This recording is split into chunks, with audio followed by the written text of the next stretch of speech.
पाकिस्तान के top doctors के साथ अपॉइंटमेंट बुक करें, वो भी पेशेंट फीडबैक देखते हुए। आज ही ओला डॉक ऐप डाउनलोड करें। ओला डॉक, डॉक्टर का अपॉइंटमेंट आसानी से। अस्सलाम वालेकुम व्यूअर्स, मेरा नाम डॉक्टर मुनव्वर हयात अहमद है और मैं इंटर्निस्ट हूँ बाय प्रोफेशन।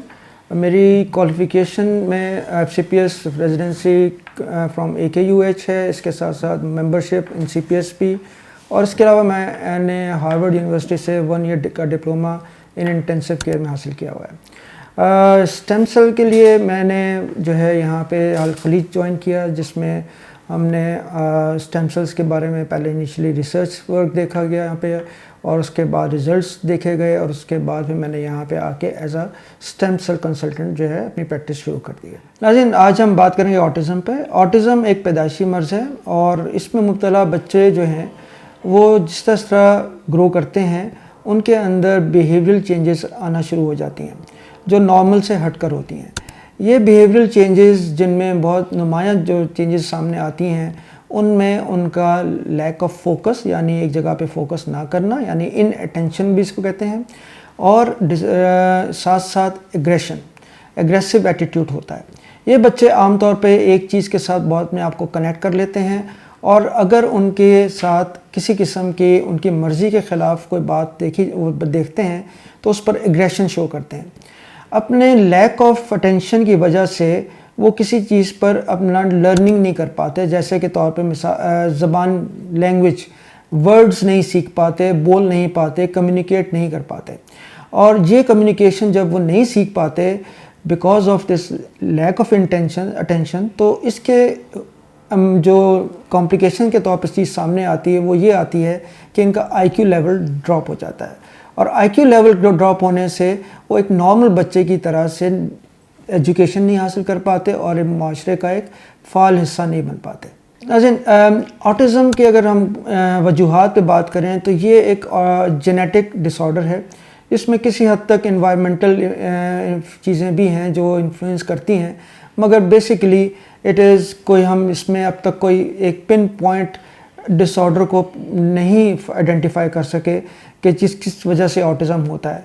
कुछ लोग कहते हैं डिलेड प्रेगनेंसीज़ या अर्ली प्रीमेच्योर बर्थ्स या लो बर्थ वेट से रिलेट करने की कोशिश करते हैं, बट इसकी अभी तक कोई ख़ास वजह सामने नहीं आई है।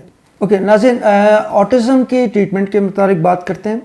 ट्रीटमेंट के जहाँ तक बात की जाए तो जैसे से साइंस ने एडवांसमेंट की है, इसी तरह अब इफ़ेक्टिव ट्रीटमेंट जो अब तक नहीं था वो हासिल कर लिया गया है, और वो है स्टेम सेल के ज़रिए। स्टेम सेल ट्रीटमेंट जो है वो ऐसे बच्चों में जिनको हमने ऑटिज़म के बच्चों को जब स्टेम सेल के साथ ट्रीट किया गया है, तो वो एक कन्वेंशनल ट्रीटमेंट के से जब उसको कंपेयर किया गया है तो उसके रिज़ल्ट बड़े ही रिमार्केबल रिज़ल्ट सामने आए हैं।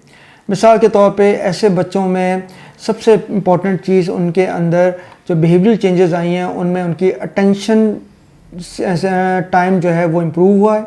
नंबर 2, उनमें एग्रेशन कम हुआ है, और जब ये दोनों चीज़ें इम्प्रूव हुई तो इससे बच्चे का IQ इम्प्रूव हुआ है। स्टेम सेल ट्रीटेड बच्चे लेटर ऑन बाद में जाके नॉर्मल बच्चों की तरह नॉर्मल स्कूल में एजुकेशन हासिल कर सकते हैं, और वो बिल्कुल उसी तरह अपना कैरियर बना सकते हैं जैसे कि बाकी नॉर्मल बच्चे अपना कैरियर के लिए तगदो करते हैं और आगे जाके वो माशरे का फ़ाल हिस्सा बनते हैं।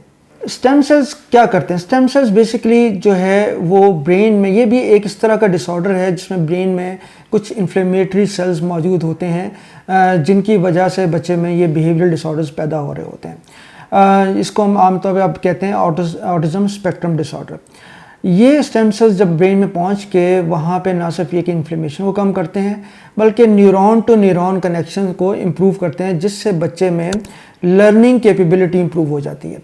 जब ये न्यूरॉन टू न्यूरॉन, यानी न्यूरॉन उसको हम कहते हैं जो दिमाग के बुनियादी सेल्स हैं, इनका कनेक्शन जो है जब वो इम्प्रूव होता है तो बच्चे का इंटेलेक्चुअल लेवल इम्प्रूव होता है, IQ लेवल इम्प्रूव होता है, और बच्चे के अंदर एग्रेशन कम होता है। ये न्यूरॉन टू न्यूरॉन कनेक्शन जो है इस वक्त सिवाय स्टेम सेल के अलावा और कोई ट्रीटमेंट मौजूद नहीं है जो उसको बेहतर कर सके। जैसे कि मैंने बताया कि जब ये neuron to neuron connection improve होता है तो अल्टीमेटली बच्चे का बिहेवियर جس میں رزلٹ امپروو، سب سے زیادہ بہتر رزلٹ ہمیں ملتے ہیں بیہیویئر کے اندر. بیہیویئر سے مراد یہ ہے کہ بچے کے اندر اٹینشن ٹائم اسپینس کا امپروو ہوتا ہے، اس کا کنسنٹریشن ٹائم امپروو ہوتا ہے، اور لرننگ کیپیبلٹی امپروو ہو جاتی ہے. نمبر آف ورڈز لرننگ کی جو ہے وہ ریمارکیبل امپروومنٹ آتی ہے، اور بچے کا جس طرح یہ بیہیویئر امپروو ہوتا ہے اسی طرح اس کا آئی کیو بھی بہتر ہونا شروع ہو جاتا ہے. تو جیسے جیسے ان بچوں میں ساتھ ساتھ بیہیویئر تھراپی اور اسپیچ تھراپی کی ضرورت ہے وہ ہم کرتے رہتے ہیں، لیکن فائدہ ہمیں سب سے زیادہ جو رزلٹ اس میں بہتر رزلٹ ہمیں ملتے ہیں وہ ان بچوں میں ملتے ہیں جو اسٹیم سیل ٹریٹڈ بچے ہیں. ان میں بیہیویئر رسپانس بھی اچھا ہے، ان میں اسپیچ تھراپی رسپانس بھی بہت اچھا ہے ایز کمپیئر ٹو وہ بچے جو ایک کنونشنل طریقہ کار سے ٹریٹمنٹ حاصل کرتے ہیں. ناظرین، ایک بات جو عام طور پہ دوسرے سائیکالوجسٹ یا بیہیویئرل تھراپسٹ ریکمینڈ کرتے ہیں والدین کو کہ وہ ایک خاص اسپیشل اسکول میں ان کو پڑھائیں، ہم اس کے برعکس ہم جن بچوں کو اسٹیم سیل سے ٹریٹمنٹ کر دیتے ہیں ان کو ہم یہ خاص طور پہ ایڈوائز کرتے ہیں کہ ان کو ایک نارمل بچوں کے اسکول میں داخل کریں اور ان کے ساتھ ہی ان کو تعلیم اور ان کے پرورش ہونی چاہیے. تو اگر آپ کے ذہن میں سوالات ہوں تو آپ اولا ڈاک کے ذریعے مجھ سے رابطہ کر سکتے ہیں، یا آپ آرتھوسٹیم کلینک الخلیج میں جو کہ دیے گئے نمبر جو اولا ڈاک سے حاصل کر سکتے ہیں، آپ ہم سے رابطہ کر سکتے ہیں اور مجھ سے ڈائریکٹ کنسلٹیشن بھی کر سکتے ہیں. پاکستان کے ٹاپ ڈاکٹرز کے ساتھ اپوائنٹمنٹ بک کریں، وہ بھی پیشنٹ فیڈ بیک دیکھتے ہوئے. لاکھوں لوگوں کی طرح پاکستان کے سب سے بڑے ڈاکٹر نیٹ ورک کا فائدہ اٹھائیں اور آج ہی اولا ڈاک ایپ ڈاؤن لوڈ کریں. اولا ڈاک، ڈاکٹر کا اپوائنٹمنٹ آسانی سے.